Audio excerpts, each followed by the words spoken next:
Hello friends, કેમ છો તમે બધા? આજે આપણે વ્રત સ્પેશિયલ કોપરા પાક બનાવીશું. કોપરા પાક બનાવવા માટે આપણે 3 વાટકીનું કોપરાનું છીણ લીધેલું છે. એનો ત્રીજો ભાગ 1 વાટકી ખાંડ લીધેલી છે.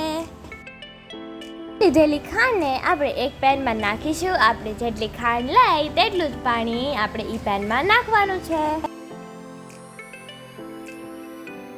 આપણે આ પેનને ગેસ ઉપર મૂકીને ગરમ કરીશું. આપણી ખાંડ ઓગળે ત્યાં સુધી આપણે તેને હલાવતા જશું. બબલ આવે ત્યાં સુધી આપણે તેને ગરમ કરવાનું છે. આમાં આપણને એક પણ તારની ચાસણી લેવાની નથી. ચિકાસ પકડે ત્યાં સુધી આપણે તેને ગરમ કરીશું. આ રીતે આપણને 2 આંગળીથી ચેક કરી લેવું. જરાક ચિકાસ જેવું થઈ જાય એટલે આપણને ગેસ બંધ કરીને તેમાં કોપરાનું છીણ નાખી દેવું અને તેને સારી રીતે મિક્સ કરી દેવું.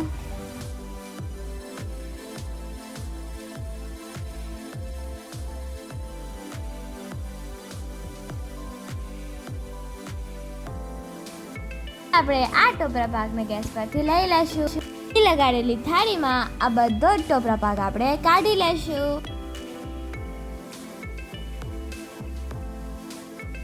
એ બધો જ કોપરા પાક આપણે એક થાળીમાં પાથરી લેશું.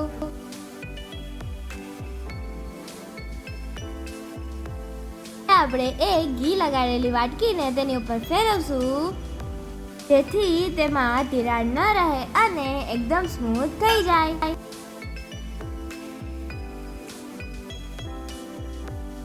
આપણે કોપરા પાકમાં ચોસલા પાડીશું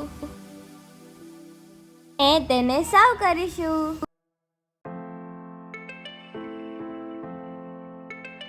આ ટોપરા પાક બનાવવો ખૂબ જ સહેલો છે અને આ ટોપરા પાકને તમે વ્રતમાં પણ ખાઈ શકો છો.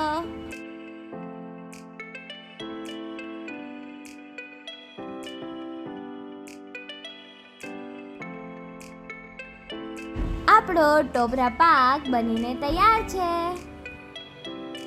તમે પણ આ ટોપરા પાક તમારા ઘરે જરૂરથી ટ્રાય કરો.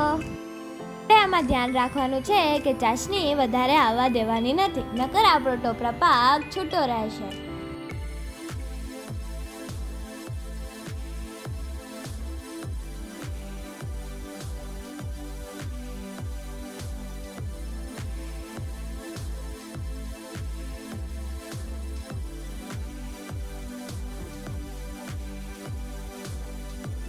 તો તમને અમારી રેસીપી ગમી હોય તો અમારી ચેનલને લાઈક, શેર, સબસ્ક્રાઇબ કરો. Thank you for watching.